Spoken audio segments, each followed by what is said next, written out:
टेकी पवन academy को subscribe करने के लिए ये बटन दबाएं। वेलकम स्टूडेंट्स, मेरे चैनल टेकी पवन एकेडमी में फिर से स्वागत है। आज हम लाए हैं डिफरेंट टाइप्स की इन्फ्लेशंस। जैसे इस वीडियो में हम देखेंगे कौन कौन सी स्फीतियां होती है, मुद्रास्फीति क्या होती है, संस्फीति क्या होती है, अविस्फीति क्या होती है, आयातित स्फीति, लागत प्रेरित स्फीति। काफी प्रकार की स्फीतियां देखने वाले हैं, जिससे आपको डिफरेंस पता चल जाए कि किस किस प्रकार की स्फीतियां होती हैं और कैसे वो इन्फ्लेशन को प्रभावित करती हैं। तो आइए देखते हैं इस वीडियो को। स्टूडेंट्स, आज हम देखने वाले हैं स्फीतियां, जिसमें मुद्रास्फीति, अविस्फीति, संस्फीति, विस्फीति, चलन स्फीति, आयातित स्फीति, मांग जनित स्फीति, लागत जनित स्फीति, स्टैगफ्लेशन, ये सारे हम पॉइंट्स देखने वाले हैं इसमें। आइए देखते हैं इसे। सबसे पहले मुद्रास्फीति, इन्फ्लेशन का अर्थ देखते हैं। जब सामान्य कीमत स्तर में निरंतर एवं दीर्घकालीन वृद्धि होती है तो उसे मुद्रास्फीति कहते हैं। अब यहां कुछ पॉइंट्स आए हैं, वो समझ ले। सामान्य कीमत स्तर में वृद्धि होनी चाहिए। सामान्य कीमत स्तर, ध्यान रखना, कीमत तो होती है व्यष्टि अर्थशास्त्र का विषय, और सामान्य कीमत स्तर होता है समष्टि अर्थशास्त्र का विषय, जिसमें हम देश भर में जो वस्तुएं और सेवाएं होती हैं उनकी औसत कीमत लेते हैं, उसे हम सामान्य कीमत स्तर कहते हैं। तो जब सामान्य कीमत स्तर में निरंतर, थोड़ी सी समय के लिए नहीं होनी चाहिए, निरंतर कंटिन्यूअसली वृद्धि हो रही है और दीर्घकालीन वृद्धि हो रही है, अल्पकाल के लिए जो वृद्धि होगी हम उसे मुद्रास्फीति में काउंट नहीं करते हैं। जब सामान्य कीमत स्तर में निरंतर एवं दीर्घकालीन वृद्धि होती है तो उसे हम क्या कहते हैं? मुद्रास्फीति। मुद्रास्फीति का अर्थ होता है बढ़ती हुई कीमतें, कि कीमतें बढ़ रही हैं, इसका मतलब, न कि ऊंची कीमतें। ऊंची कीमतें नहीं है। मान लीजिए कीमत पहले 2 रुपए थी, अब बढ़कर 3 हो गई, तो कीमत ज्यादा नहीं है लेकिन बढ़ तो रही है ना, 2 से 3 हो गई। तो इसका मतलब है मुद्रास्फीति का अर्थ होता है बढ़ती हुई कीमतें, न कि ऊंची कीमतें। थोक मूल्य सूचकांक, होलसेल प्राइस इंडेक्स WPI में परिवर्तन की दर को ही मुद्रास्फीति कहते हैं। आप इसे नोट डाउन कर लें। WPI होलसेल प्राइस इंडेक्स में परिवर्तन की दर को ही मुद्रास्फीति कहा जाता है। अब दूसरा पॉइंट आता है हमारा अविस्फीति। देखते हैं डिफ्लेशन का अर्थ। तो डिफ्लेशन क्या होती है? अविस्फीति मुद्रास्फीति का विलोम होती है। इसके अंतर्गत सामान्य कीमत स्तर में निरंतर एवं दीर्घकालीन कमी होती है। मुद्रास्फीति में तो कीमतें बढ़ रही थी, तो अविस्फीति इसका उल्टा हुई। तो क्या हुआ कि जब सामान्य कीमत स्तर में निरंतर एवं दीर्घकालीन कमी होती है तो उसे हम अविस्फीति या डिफ्लेशन कहते हैं।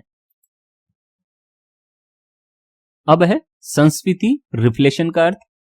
अविस्फीति को दूर करने के उपायों के फलस्वरूप जब कीमत स्तर और उत्पादन में वृद्धि होती है तो उसे हम संस्फीति कहते हैं। ध्यान दें, संस्फीति अविस्फीति को जब हमने दूर करना चाहा, किसको? अविस्फीति को हम दूर करने की कोशिश कर रहे हैं, उसके लिए हम उपाय कर रहे हैं, और उसके फलस्वरूप कीमत स्तर में और उत्पादन में वृद्धि हो रही है। कीमत स्तर में भी वृद्धि हो रही है और उत्पादन में भी वृद्धि हो रही है, दोनों में वृद्धि हो रही है, तो ऐसी स्फीति को हम संस्फीति कहते हैं। फिर आता है विस्फीति, डिसइंफ्लेशन। मुद्रास्फीति को दूर करने के उपायों के परिणाम स्वरूप जब कीमतों में कमी होती है तो उसे विस्फीति कहते हैं। कहने का मतलब कि विस्फीति क्या है? डिसइंफ्लेशन। मुद्रास्फीति को हमने कंट्रोल करने की कोशिश की, महंगाई ज्यादा हो रही थी तो हमने उसको कंट्रोल करने की कोशिश की, उसके लिए हमने कई प्रकार के उपाय अपनाए, तो उन उपायों के परिणाम स्वरूप क्या हुआ? कीमतों में कमी होने लग गई। तो इस कीमतों में जो कमी होगी, ऐसी स्थिति में उसे हम क्या कहेंगे? विस्फीति या डिसइंफ्लेशन। आगे बढ़ते हैं। अब है चलन स्फीति का अर्थ, करेंसी इन्फ्लेशन। जब देश में मुद्रा की पूर्ति बढ़ने के कारण सामान्य कीमत स्तर में वृद्धि हो तो उसे चलन स्फीति कहते हैं। यहां सामान्य कीमत स्तर में वृद्धि तो हो रही है, लेकिन उसका कारण क्या है? इस सामान्य कीमत स्तर में वृद्धि का, उसका कारण है मुद्रा की पूर्ति बढ़ गई है। तो जब मुद्रा की पूर्ति बढ़ने के कारण या मुद्रा की मात्रा बढ़ने के कारण कीमतें बढ़े तो उसे हम चलन स्फीति या करेंसी इन्फ्लेशन कहते हैं। फिर अगला पॉइंट आता है आयातित स्फीति, इंपोर्टेड इन्फ्लेशन। जब आयातित वस्तुओं और सेवाओं की कीमतें बढ़ने के कारण देश में सामान्य कीमत स्तर बढ़ जाता है तो उसे आयातित स्फीति कहते हैं। आयातित स्फीति क्या है? कि हम विदेशों से जो वस्तुओं और सेवाओं को आयात करते हैं उनकी कीमतें विदेशों में बढ़ गई मान लो, तो विदेशों में कीमतें बढ़ गई तो देश में भी क्या होगी, उनकी कीमतें बढ़ जाएंगी। तो उससे जो महंगाई बढ़ेगी हमारे देश में उसे हम क्या कहेंगे, आयातित स्फीति। मान लीजिए हमारा पेट्रोल कहां से आता है, विदेश से आता है, ऑयल सारा हमारा। अगर विदेशों में ऑयल की कीमत बढ़ जाती है तो हमारे देश में भी क्या होगी, ऑयल की कीमत बढ़ जाएगी और सामान्य कीमत स्तर में क्या हो जाएगी, वृद्धि हो जाएगी, बढ़ोतरी। तो ऐसी बढ़ोतरी को हम क्या कहेंगे, आयातित स्फीति। क्यों, क्योंकि ये आयात किए जाने वाले माल में उसकी कीमत में वृद्धि होने के कारण ये स्फीति उत्पन्न हुई है, इसलिए हम इसे आयातित स्फीति कहते हैं। अब आता है मांग जनित स्फीति का अर्थ देखते हैं, डिमांड पुल इन्फ्लेशन। जब देश में वस्तुओं और सेवाओं की मांग बढ़ने के कारण सामान्य कीमत स्तर में वृद्धि होने लगती है तो उसे हम मांग जनित मुद्रास्फीति कहते हैं।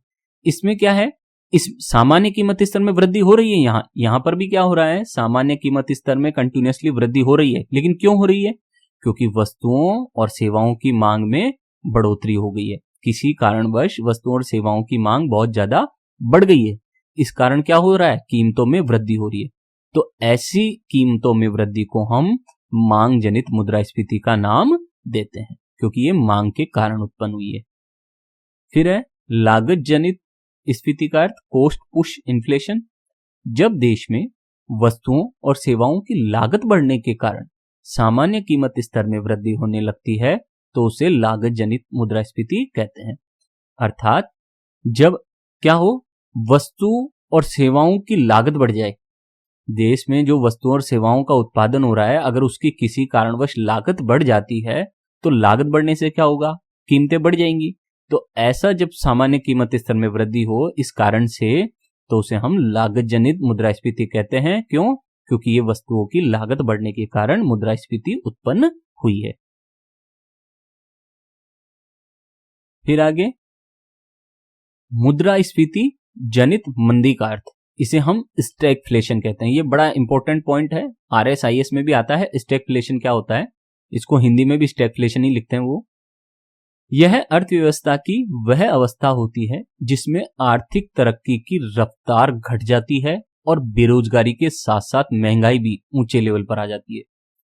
तो स्टैगफ्लेशन ऐसी स्थिति होती है जिसमें बेरोजगारी भी होती है, महंगाई भी होती है। ये दोनों चीजें एक साथ पाई जाती हैं। एक तरफ तो कीमतें बढ़ती जाती हैं और दूसरी तरफ बेरोजगारी बढ़ती जाती है। तो ऐसी स्थिति को जहां बेरोजगारी और महंगाई दोनों एक साथ बढ़े और आर्थिक तरक्की घट जाए, आर्थिक विकास घट जाए, उसे हम क्या कहेंगे, स्टैगफ्लेशन की स्थिति।